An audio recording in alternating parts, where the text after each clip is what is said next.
Hi, Karen with you today. Thank you so much for joining me. I have a layout for ScrapFX Australia today. And today's layout features a lot of my favorite products from ScrapFX, although there is so many products I can't tell you, but these are my favorite. And I decided what I wanted to do for my layout today was very much a mixed media background. There's not much else on this layout other than the mixed media background and some chipboard, which you'll see a little bit later that I feature as well. So as I go through, I will try and remember to tell you what products that I'm using. Although that first one there, that first stamp there, I didn't write it down, so I can't remember the name of it. So I will put that in the blog post, which is also going to be linked below. The first stencil I decided to pull out was the Leafy Seaweed stencil. I mean, look at that stencil. It is so pretty. So I have used Distress ink in Peacock Feathers, and I have moved that around the page using my ink blending tool, and I've made it a little bit darker at the top and faded things out as I went through that stencil.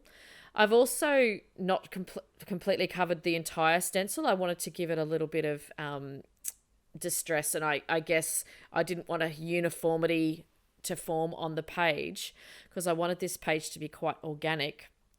So I'm adding here to the page, use the stamp using the Ladders stamp. This stamp set comes in two, and there's two sizes. This is the smaller size of the two stamps.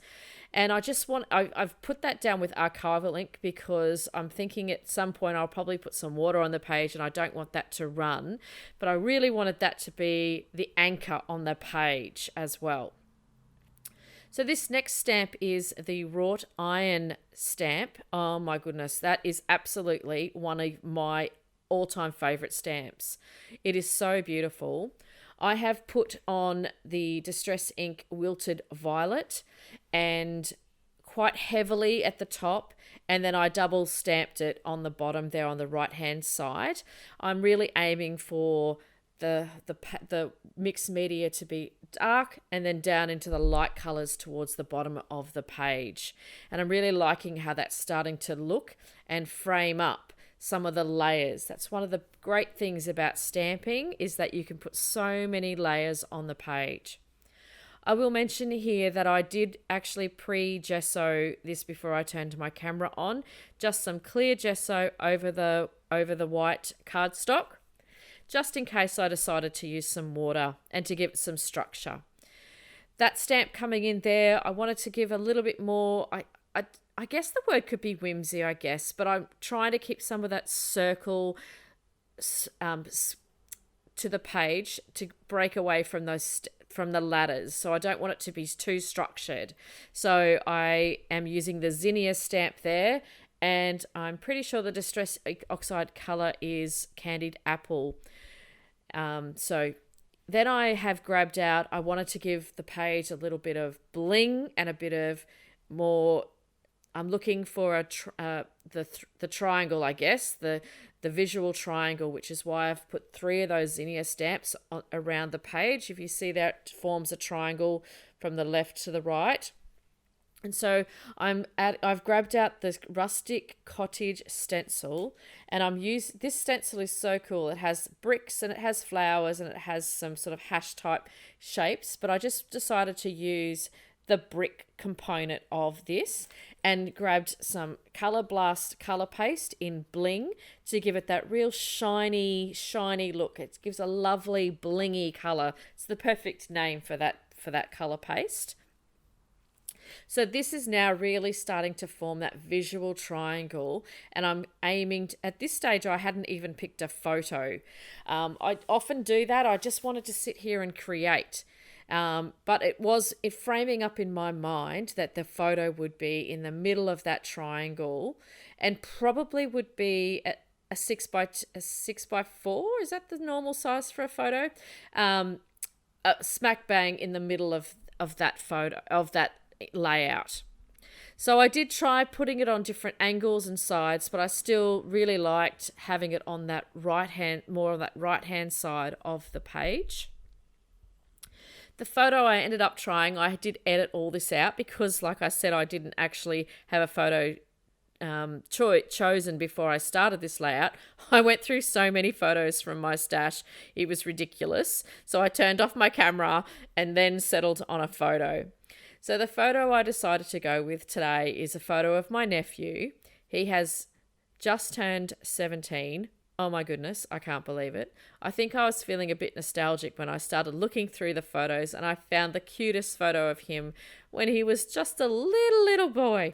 I don't know how many months old he was here, but that smile when you see a close-up, he's got a couple of front teeth, so it's so super cute. So I have matted the photo just with some white cardstock and then found some black cardstock scraps in my scrap box near my desk, and just I wanted to continue to give the photo a pop. It needed that backing of the black and the white. Well, that's how I felt anyway. I've also popped it up on some foam as well to give some dimension to the page. Just that fun foam stuff that you can buy from Suncorp if you're... no, Suncorp. Spotlight. Suncorp's a bank. What am I thinking? Then I grabbed out some chipboard just to give some dimension and some more whimsy on the page. These chipboard pieces, I don't leave raw. You'll see in a moment that I do ink them up. The one on the top hand side is called Art Deco chipboard. It's such a pretty piece of chipboard. And the arrow is Arrow A boho chipboard. What else could you ask for? Just gorgeous. So I decided that they needed to be black as well to ground the page further. I did consider making them that bling color, but I think that would have just been a little bit too much. But I do want to make them a little bit sparkly. So I have just used standard black archival ink across the pieces. And then I have added, once I stuck those down, I thought, oh, I need a little bit more sparkle on the page. So I added some stickles. I have no idea what the color is. I've read the container and it doesn't seem to have it, although maybe my eyesight is just not good enough. It's a stickles anyway, which is just glitter gel. So it gave it a beautiful little bit of shimmer across that piece of chipboard. To finish off the page, I also ink around the edges of the page and ruffle it up a little bit as well. So some extra ink around the edges. And then I come in and add some further splatters with black ink. Actually, to be correct, I did water down some black gesso. I find that's the best way to get black to be a splatter on any type of page. So I go in with that, and I go in with a little bit of white as well, just for that added little bit of pop. So coming up, you will see some close-ups. Please hop on along to the blog and where it shows and gives you links to where all the products are within the store.